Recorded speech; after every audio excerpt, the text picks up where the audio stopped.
Pablo alang sa mga taga Corinto gisulat aron pagtagad sa mga problema nga nasinati sa simbahan nga gituko ni Pablo dito sa Corinto. Hindi silang gisulatan ng mga Kristohano ni sila diya sa Corinto. O ang maong mga problema may kalabutan sa Kristohanong kinabuhi o pagtuo.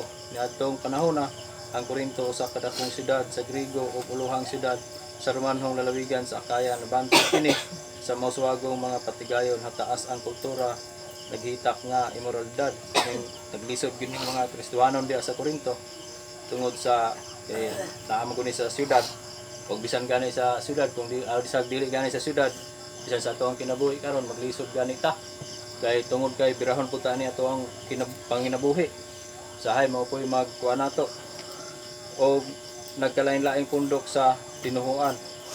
Og labas tanan ang nakapangawa ni Pablo mao ang problema sa pagkabahin-bahin ug sa immoralidad diha sa simbahan. Mga pangutana mahitungod sa pakikilawas o pagminyo, mga butang nga may kalabutan sa konsensya kahusay diha sa simbahan. Mga gasa sa Espiritu Santo ug ang pagkabana-uban sa lawom nga pagpanabot ipakita niya nga ang maayong balita may kasulti bahin ni ining butanga. Kaya padayon ta kay karon nga atong gikuha pagtulan pasidaan batok sa dili Dios no pagkinabuhi man atong kuan di makaron tulura ka pagtulunan atong makuha diha sa iglesia sa Corinto. O pangutana, makita ba sa tao ang kausbanan piniagi sa iyang pulong? Si Brother Nicole una. Ako Osborn, makita ba sa tao ang kausbanan pinaagi sa iyang pulong?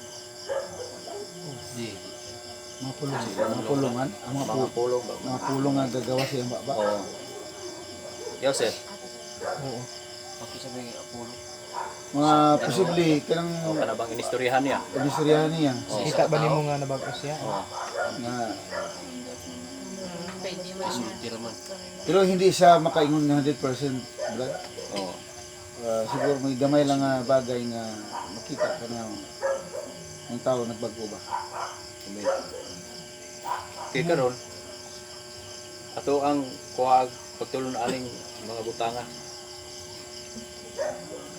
Unsay dapat na mahibaw-an sa pasidaan ni Apostol Pablo sa iglesia sa Corinto. Ang unang butang diya nato makuha ni sa city abot sa 8. Ang pagbabasahon.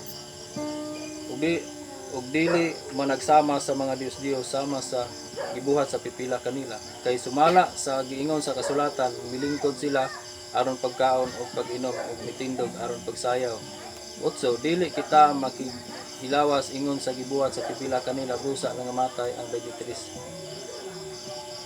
kalibo kanila. Sulod lang ni sa usa ka adlaw.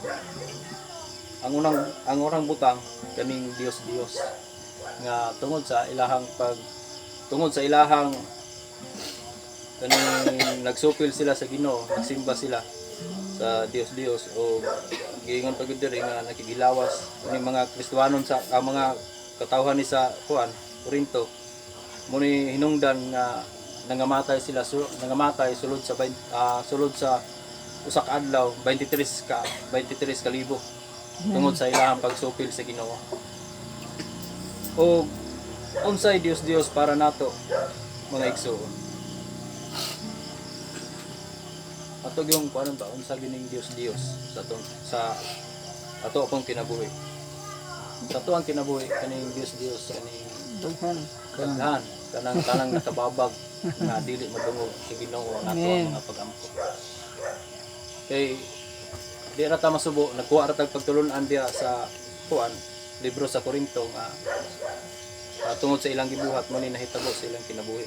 O dugang pa nga daghan kayo nga nakababag sa atong una-una o kasing-kasing kay usahay na po sa ato ang una-una makakita gani ta atong nagsimba di ra ta masubo kana magkita ta nang kasimba nila kagasimba usahay murag lami kayo nang naagi tay kuan ba nga sayop sila dili ingon ana kay wa ta kabalo sila naa diha pan maayo kasing-kasing. Kita nga wala ta magsimba tod ana apan dili maayo atong kasing-kasing. Usa po na siya ka dakong babag nga dili madungog nga ato ang mga pagampo. Bisan sa ako ang kinabuhi. Daghan kong gipangayo sa Ginoo apan siguro na nakita ang Ginoo sa ako ang kasing-kasing kay kamo di man gud mo makakita kung sa akong nauna. Nga siguro wala pa ni siya wa pa gyud ni siya mabag-o dako pa kay ni kakulangon nga dili basin ang Ginoo gatan-aw na nga dili pa ko andam nga mudawat niya anang mga akong gipangayo diha sa Ginoo basin dako pa kay kausbanan unya akong mahitabo sa akong kinabuhi. Nang sa ato ang kinabuhi usab ato yung batunan nga kinahanglan gyud nga magbuhat bitag maayo o dili nato basihan tong ilangi pangbuhat pod. Kay usa ni ka pahinumdom nato nga baling lisura kung sulayan gyud nato ang Ginoo. Nang na challenge pug ko nining ko ana dugay-dugay naman ni siyang gitun-an nga dili gyud pwede sulayan ang Ginoo. Kay usa ka higayon nga katong mga panghitabo nato katong bagyo ang imuhang pila ka tuig nga napundar usa ra ka pamilok giigo sa bagyo. Giwala gyud tungod kay siguro napamay nakita ang Ginoo nga dili maayo nga kinahanglan pa nga magbag-o ko sa akong kinabuhi. Ikaduhang butang ikalipay nato ang panaglahi. Kay usahay dili ta malipay sa uban nga mga hiyas nga naa paras ni kakurangan lang paras ni Brother Yan nasay kaugalingong nasay kaugalingong hiyas kabalo sa mayo sa gitar kabalo po sa kanta dagan siya o kay pastor kang Sir Adonis naapod sa iyaha o kang Brother Nicole kita tanan diri nagkalain-lain hinaot nga ato nang ikalipay kay giingon diri sa bersikulo 17 nga kay may usa lamang kapan og bisan daghan kita usa lamang kita sa lawas kay nakigambit man kita sa usa lamang kapan. Amen. Mao ginay ato akong kuhaag pagtulunan sa ato ang kinabuhi nga tanan alang sa Ginoo ug para sa Ginoo ato pagabuhaton. Kanang kang Brother Yan gibuhat na niya tungod alang sa Ginoo. O kinahanglan nga dili ba ingon nga mag-uulta nga ingon ana ang iyang hiyas ato po siyang apson kinahanglan nga di nato na kay iyaha man na gihatag man na sa Ginoo ato pong i-develop ang ato apong hiyas nga atoa nga igsoon nga atong ikalipay nga ingon ana nga siya o ikalipay po nato ang kinabuhi ni Sir kaning kitang tanan. Amen. Kay naatay lain-lain nga hiyas nga gihatag sa Ginoo atong ikalipay nga igsoon. Kinahanglan mahitabo kining tanan pinaagi sa gugma. Kay kinahanglan nga mahitabo ning tanan nga mga atong gipangbuhat pinaagi gid sa gugma. Wala gid kay walay og sa kuan pa walay personalan ba wala tay personal nga motibo kung dili sa Ginoo ra gyud ni tanan ang ato ang gibuhat mga igsoon. Karon duol sa katapusan kalimtan nato ang atong di na maklaro denial of self kalimtan nato ang atong kaugalingon. Kay ingon diri sa 24 akong pagabasahon kinahanglan walay magtinguha sa kaugalingong kaayuhan kundi sa kaayuhan sa uban. Kay usahay karon sa kalisod kay ingon ko mura man naman ni yahay naman tayo ni librianay sa kaugalingon tayo kuan o tinuod na kahuna-una jud ko ba kung maluwas naman ni akong kaugalingon makapalit ko bugas ron Okay na. okay na pandili dai mao. Amen. Praise the Lord. Kinahanglan nga walay magtinguha sa kaugalingong kaayuhan. Amen.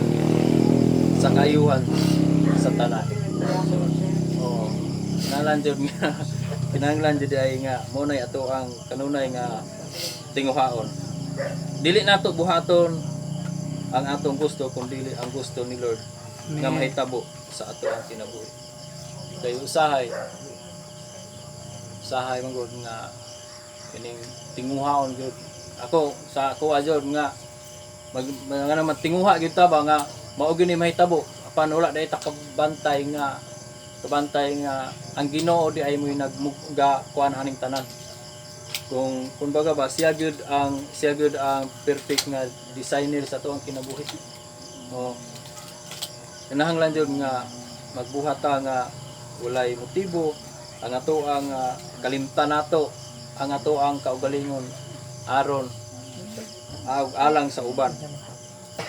Kinahanglan nga akong basa kinahanglan walay magtinguha sa kaugalingong kaayuhan kundi dili sa kaayuhan sa tanan. Amen. 25 ningon si Apostol Pablo dire nindot kay pinanggingon sa 25 makahimo kamo pagkaon sa bisag unsang karne nga gibaligya diha sa merkado sa walay pag-agad sa inyong konsensya. Apan unsay giingon dire sa 24 kinahanglan walay magtinguha. Naji kan ba nanguna nagiunhandaan ni Apostol Pablo ba. Mayo kay kuwan. Amen. Oo. Kay Apostol Pablo. O nagid ni siya nagi say yaha jud nga manang kitang tanan lain-lain ta pras giingon Brother Roger tong giingon nga nakagama po siya kuan iyaha po na siya. O munang Kalipay na to. atong ikalipay na siya. O Amen. tong sa ikaduhang butang nga ingon ana na salamat ta nga natay kauban nga ingon ana. O para sa Brother Intong pod naabo sa iyaha pod nga Oh. naabo sa iyaha diha pod siya dapit ang gamit ug ato nang tapuon tanan o dako kayo ka Dakog agi. dako kayo agi Amen. matingala na nga nung ingon anak o nang kayo ko sa Ginoo nga Lord aging semana nga karon ko ana nga pwede ba Lord mukas advance ko yan na po kalisod ba oo pwede ba mukas advance nang kinahanglan gyud nga ato ang kalimtan ng atong kagalingon ug alang sa kayuhan sa tanan. Amen. Maka dili ko nato sila ato ring magtinabangay ra gyud ta. Kay wala gyud ato ani ining kalibutan na. Manindog ta sa katapusan.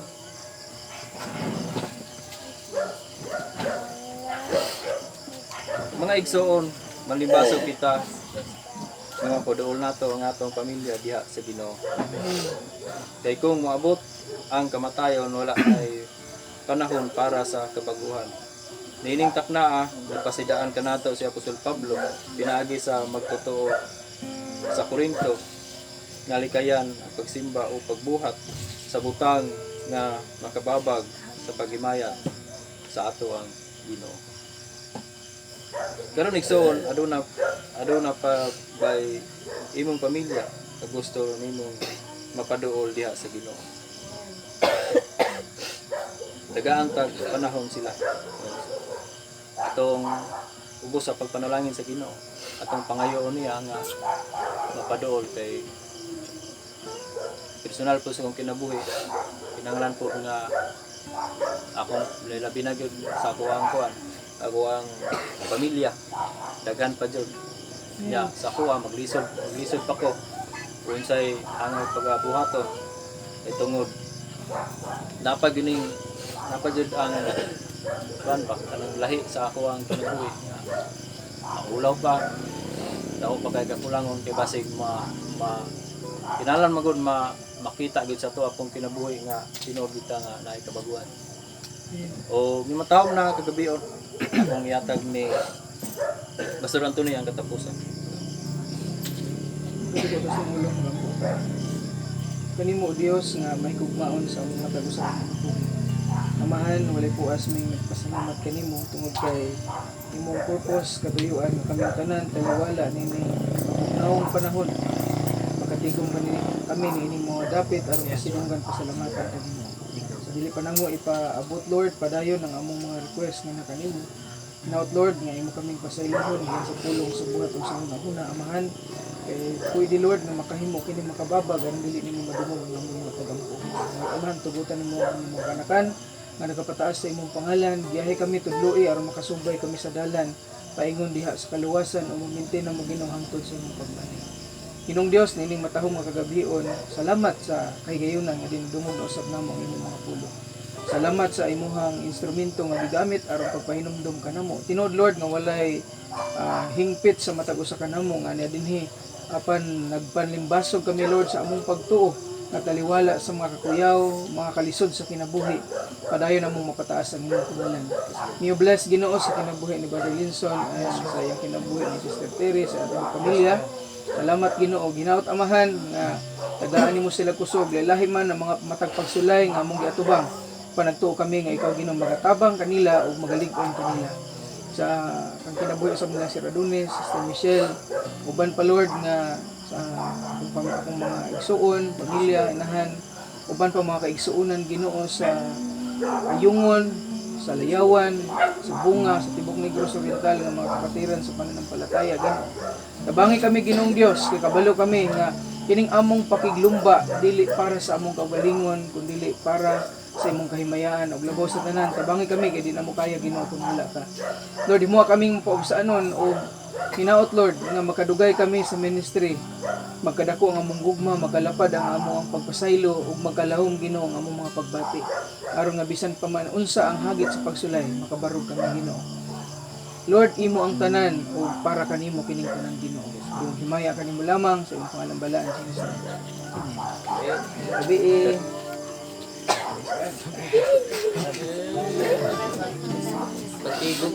Antigo po. Men, laygon ang Ginoo sa tanang panahon mga kaigsuon.